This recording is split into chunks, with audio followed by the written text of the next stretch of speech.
हा प्रश्न mechanical properties of fluid या चॅप्टरवर सीईटी 2021 ला विचारला आहे. Air is pushed in a soap bubble to increase its radius from R to R.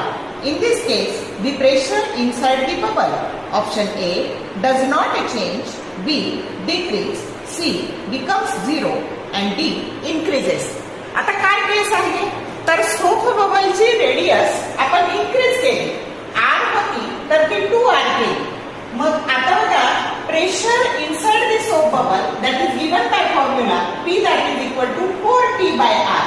मग जर R इन्क्रीज झालं तर P काय होणार आहे डिक्रीज. इथे R आपला इन्क्रीज झालंय म्हणजे प्रेशर काय होणार आहे डिक्रीज होणार आहे. Means as R increases pressure decreases and therefore correct option is be decrease. Short video आवडले लाईक करा, शेअर करा, कमेंट करा. For more useful tips and tricks keep watching things of physics. Thank you very much.